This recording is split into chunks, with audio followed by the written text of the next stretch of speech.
الحمد للہ رب العالمین والصلاة والسلام علی سید الانبیاء والمرسلین وعلی آلہ واصحابہ اجمعین، اما بعد فاعوذ باللہ من الشیطان الرجیم، بسم اللہ الرحمن الرحیم۔ میری گفتگو سید الشہداء شہید کربلا حضرت امام علی مقام امام حسین رضی اللہ تعالی عنہ کے متعلق ہے۔ حضرت بریدہ رضی اللہ تعالی عنہ ارشاد فرماتے ہیں کہ ایک دن حضرت امام حسن اور حسین رضی اللہ تعالیٰ عنہ سرخ کرتے پہنے ہوئے اور مسجد نبی شریف کے اندر میرے نبی پاک صلی اللہ علیہ وآلہ وسلم کی طرف چلتے ہوئے آ رہے ہیں۔ اتنے میں کیا دیکھتے ہیں کہ امام حسن حسین گرتے ہیں، کبھی اٹھتے ہیں، کبھی چلتے ہیں، کبھی گرتے ہیں۔ ادھر کیا منظر تھا کہ آقا نامدار مدنی تاجدار حضور تاجدار مدینہ آقا دو جہاں صلی اللہ علیہ وآلہ وسلم خطبہ ارشاد فرما رہے تھے۔ جیسے ہی میرے نبی پاک صلی اللہ علیہ وآلہ وسلم کی نظر پڑی امام حسن اور حسین رضی اللہ تعالیٰ عنہما کی طرف، تو میرے نبی پاک صلی اللہ علیہ وآلہ وسلم نے خطبے کو ادھر ہی چھوڑ دیا، ممبر شریف سے اتر گئے۔ ممبر سے اترنے کے بعد میرے آقا کریم صلی اللہ علیہ وآلہ وسلم دونوں نواسوں کی طرف چل پڑے اور جا کر دونوں کو اٹھایا اور سینے سے لگایا اور پھر واپس ممبر پر تشریف لائے اور دوبارہ خطبہ ارشاد فرماتے ہوئے میرے آقا کریم صلی اللہ علیہ وآلہ وسلم نے فرمایا صدق اللہ، اللہ نے سچ کہا، انما اموالکم و اولادکم فتنہ، کہ بے شک تمہارا مال اور تمہاری اولاد یہ بہت بڑی آزمائش ہے۔ اب آپ اسی وقار ہمارے بچے ہیں،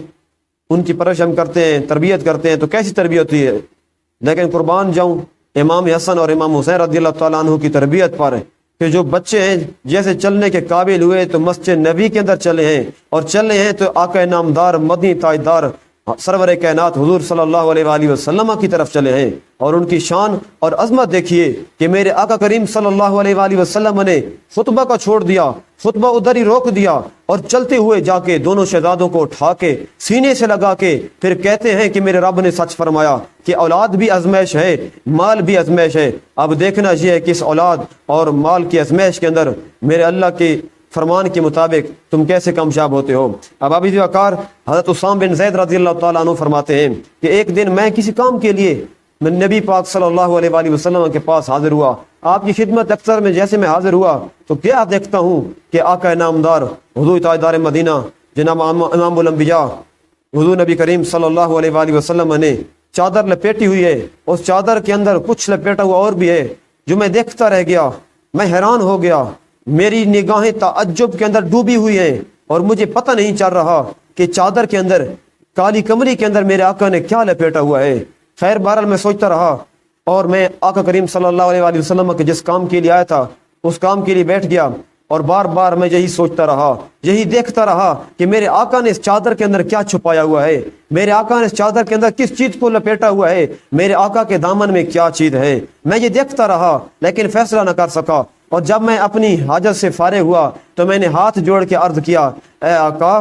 اس چادر کے اندر کیا چیز ہے؟ جب سے میں آیا ہوں میں حیران ہوں، تعجب کا شکار ہو چکا ہوں، مجھے سمجھ نہیں آ رہی۔ آقا خود ارشاد فرمائیے، آقا لب کشائی کیجئے اور بتائیے کہ آپ کی چادر میں کیا لپٹا ہوا ہے، آپ نے چادر کے نیچے کیا چھپایا ہوا ہے۔ اسامہ بن زید رضی اللہ تعالیٰ عنہ کہتے ہیں کیا منظر دیکھتا ہوں، وہ منظر دیکھنے والا تھا، وہ جو منظر میں نے دیکھا وہ مجھے آج تک نہیں بھولا۔ میں جیسے ہی دیکھتا ہوں میرے آقا نے اپنی چادر اطہر کو اٹھایا تو دیکھتا ہوں ایک طرف سے میرے آقا کے ساتھ حسن لپٹے ہوئے اور ایک طرف ساتھ امام حسین لپٹے ہوئے، اور پھر جیسے ہی میں نے ان کو دیکھا تو میرے آقا کریم صلی اللہ علیہ وآلہ وسلم فرماتے ہیں کہ یہ دونوں میرے بیٹے ہیں اسامہ، یہ دونوں میرے نواسے ہیں۔ اور آگے دعائیہ کلمات کہتے ہوئے میرے آقا ارشاد فرماتے ہیں اللہم انی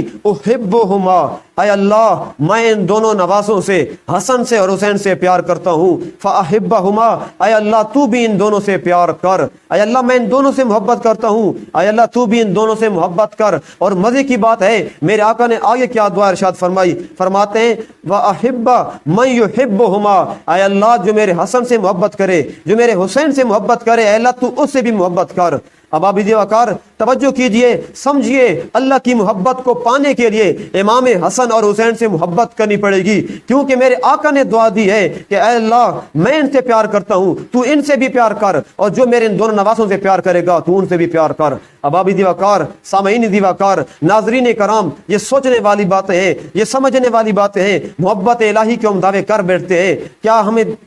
امام حسن کی محبت ہے؟ کیا ہماری محبت امام حسین کے ساتھ ہے؟ اور محبت کے دعوے داروں کو پھر صرف محبت تک نہیں رہنا چاہیے، بلکہ ان کے عمل کے اندر، ان کی ہر ادا کے اندر یا تو امام حسن کی صورت نظر آنی چاہیے یا امام حسین کی صورت نظر آنی چاہیے۔ وہ کیسے کہ امام حسن رضی اللہ تعالیٰ عنہ نے دو مسلمانوں کی بڑی جماعتوں کے درمیان میں صلح کر کے امت مسلمہ کو اتحاد کا درس دے دیا، اور امام حسین رضی اللہ تعالیٰ عنہ نے کربلا کے میدان میں پورا گھر قربان کر کے اسلام کے دامن پر، شریعت کے دامن پر آنچ نہیں آنے دی۔ اور اب آپ بھی وقار توجہ کیجئے، حضرت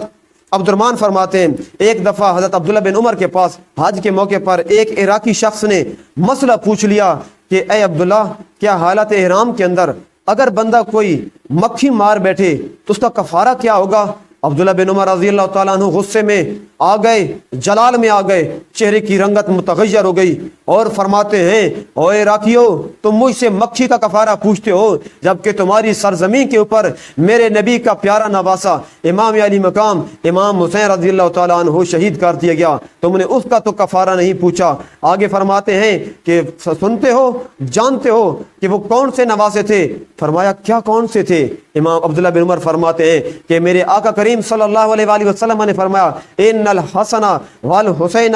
ہما ریحانتایا من الدنیا، کہ امام حسن اور امام حسین رضی اللہ تعالیٰ عنہما یہ دونوں میری دنیا کے پھول ہیں۔ اب آپ جی وقار، یہ دونوں میرے محبوب صلی اللہ علیہ وآلہ وسلم نے فرمایا میرے پھول ہیں، یعنی میں نبی ہوں اور نبوت کے پھول ایک حسن ہے اور دوسرے کا نام حسین ہے۔ اب آپ جی وقار، دعا ہے کہ اللہ رب العالمین ہم سب کو نبی پاک صلی اللہ علیہ وآلہ وسلم کے شہزادوں امام حسن اور حسین کے ساتھ محبت کرنے کی توفیق عطا فرمائے، اور ان کی عظمت، ان کی رفعت اور ان کی شان و شوکت کو بیان کرنے کی توفیق عطا فرمائے۔